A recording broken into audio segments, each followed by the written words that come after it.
Some games look great or get a lot of hype and then just don't live up to the expectation. Hi folks, it's Falcon, and today on gameranx, the top 7 disappointing games of the first half of 2020. Now, just a quick disclaimer for this. These are not the worst games by any stretch. They're games that looked better than they are, or perhaps got really hyped up and just kind of fizzled. If you like these games, I'm not here to tell you that you're wrong or anything. With that in mind, starting off at number 7, it's Dawn of Fear. Now, Dawn of Fear is an obvious sort of spiritual successor / tribute to the original Resident Evil games. I mean, in every possible conceivable way. It has got tank controls, fixed camera, and a slew of other things that are very Resident Evil-ish. And it's not that it executes these things badly, it just doesn't stand out. It doesn't really feel like magical in the way returning to some of those old games is, whether it's through actually popping one into a PlayStation 1 or playing one of the remakes. It's also pretty buggy, or at least was at launch. I don't know if it still is, I haven't tried to play it. But it's one of those games where I was like, this looks like something that I would really like, because I'm a big fan of the original Resident Evil games 1, 2, and 3. But that's in theory. In practice, it's kind of just an imitation that does definitely look better, but not current. It looks maybe a little bit better than a Dreamcast game, which is maybe a little bit too good, like they could have done worse. And it would have been perceived as stylistic, but that wouldn't have fixed the bugs or in some aspects, not quite as much personality as a Resident Evil title has. Barry! Where's Barry? At number 6 is Bleeding Edge. Now, Bleeding Edge kind of came off as a maybe slower Overwatch, but I don't want to say it's really super balanced. It is like a lot slower than your CSGOs, your Valorants, or whatever. It's just, here's the problem. It's not a bad game. I think it's an alright game. I don't get too excited playing it, but I don't get bored either. But it's really middle of the road for me. You'll also find that it has some minor server problems. If you ask me, Ninja Theory probably should just stick to single-player games, because it's, again, not like this is bad. It even possibly in a year could be good, but I don't see it lasting that long. If you're outnumbered, there's not really a path for you. It's pretty much guaranteed you lose. And part of the thrill of hero-based shooter-type games is being able to utilize your hero's class or powers or whatever that to overcome odds that are against you, and it just doesn't happen in this game. Does that mean it's incompetent or anything? No. If anything, it's almost even worth playing just for the art style and the fact that it is competent. It's a great-looking game. In fact, that's really what sold me on playing it, was the incredibly unique art style. There's nothing that looks like this in this space. However, almost everything that's good in this genre is better than Bleeding Edge. At number 5 is Resident Evil Resistance. Now, Resident Evil Resistance is an asymmetrical sort of standalone game that comes with Resident Evil 3's remake, in which you basically do kind of a Left 4 Dead objective-based thing with a couple of other human characters. It's co-op, but someone else is also controlling the mastermind, which is someone who lays traps, sends zombies, etc., and can even drop into certain characters and control them directly. Now, this sounded really cool, because when an asymmetrical multiplayer game is done right, it's actually really fun. And I'm not saying it's done wrong, but it's competent. A lot of these games on this list are competent games that looked pretty cool. And that's exactly what this is. If you had said to me, hey, would you like a sort of Left 4 Dead but asymmetrical multiplayer where somebody controls the monsters with the Resident Evil 2 and 3 remake controls, I'd probably say, hey, that sounds great. The problem is it's not great. It's all right. It's, bordering on good. It's not particularly memorable. It's fairly repetitive. And although, like I said, the gameplay itself is technically pretty good, I enjoy the Resident Evil 3 gameplay, I enjoy how they implemented it in this mode, nothing really matters. Like, I don't really care that the different characters have different abilities slightly.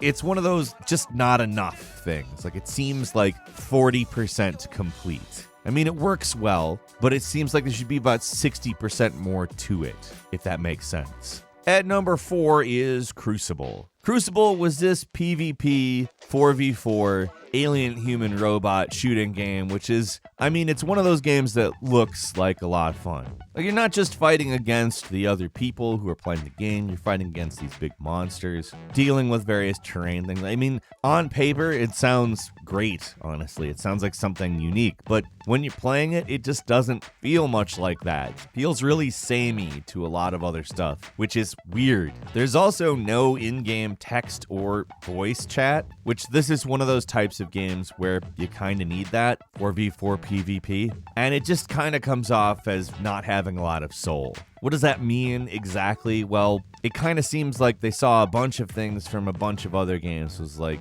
wouldn't it be cool if we had all those things? And then none of them were done particularly good. I didn't play Crucible for very long, and it's, again, not because it's bad or anything. It's basically competent, although it's not very well optimized. It can chug pretty bad, but it's just not worth the time, you know? There's a lot better stuff out there that's also free, so play that.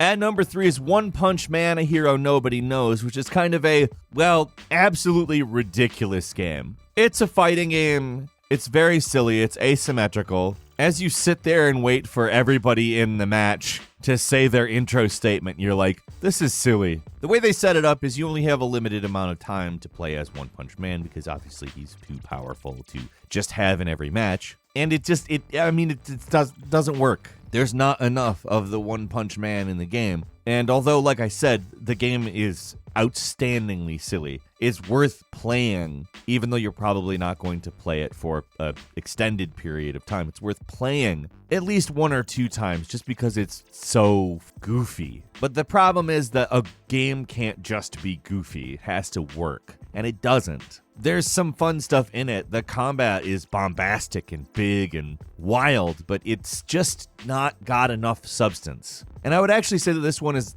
actually not middle of the road. I would put this one below average, probably. I'm not a big fan of this game. At number 2 is Disintegration, which is a game that just sounds awesome. I love what this game sounds like. It sounds like some sort of MOBA shooter. It's a game I would go ahead and even say takes a big risk in doing something that's just nothing like a lot of other games. And I have to laud it. I really have to laud it because they really went for something cool here. And maybe it'll survive and develop into something that works a little bit better. But you control somebody on one of these flying bikes. You're shooting from a first-person perspective. And you're giving AI commands to a squad. The squad basically does your RTS style stuff. I would call it, like I said, kind of a shooter MOBA or a MOBA shooter. I don't know exactly how to classify it. But if it had worked, it would have been reaching for the sky and literally being the only thing like it. Which is why it's unfortunate that it's just not there. It's one of those flew too close to the sun on wings of wax situations. The wings worked, they just didn't work when you went as high as you wanted to go. Like, the concept, it's there. Like, this should be something that's phenomenal, and it's just, it seems like a first attempt, you know what I mean? In some ways, like, it kind of feels like Descent, if you also controlled an basic RTS going on underneath you. And that sounds awesome. And when you play it, you'll find that it's all right. And finally, at number 1 is Warcraft 3 Reforged, a remake of Warcraft 3. Now, announced a couple of years ago, this was going to be a big, ground-up, pretty aggressive remake regarding like cutscenes and locations and just making things more detailed, more cool looking, more in your face in some ways. And in truth, it was something I thought looked fairly cool, but here's the problem. What they delivered was kinda not what they said they were gonna do. They decided to much less aggressively change cutscenes, like the camera angles that we saw in the announcement trailer are just not there. Like, this is basically zoomed out, you know, people talking like an older game. But I think what really pissed people off most about this game isn't so much that, you know, it didn't do as much as they promised, although that did piss people off. But people who still play the original Warcraft 3 actually lost features when they upgraded the game. This is because they upgraded the Warcraft 3 client to the Reforged client so that the games would be compatible with each other, but it knocked out clans, automated tournaments, ranked play, and a lot of people who made custom campaigns were just like, hey, this doesn't work anymore. There were workarounds for it, but I mean, for the most part, you shouldn't have to do a workaround for a game that you've owned for like 20 years to do one of the features because they've changed it. I mean, they more or less screwed up a game that people have been playing for like a very long time just because they wanted to, I don't know, make a simpler, crappier version of the game. It'd be one thing if it didn't screw up the old version of the game, but it does. I mean, how can you not be angry about that if you're a Warcraft 3 player? But that's all for today. What did you think? What were some games that disappointed you this year? Did we mention them? Leave us a comment, let us know, and if you like this video, click like. If you're not subscribed, now's a great time to do so. We upload brand new videos every day of the week, and the best way to see them first is, of course, a subscription. So click subscribe. Don't forget to enable all notifications. And as always, we thank you very much for watching this video. I'm Falcon. You can follow me on Twitter at Falcon the Hero. We'll see you next time right here on gameranx.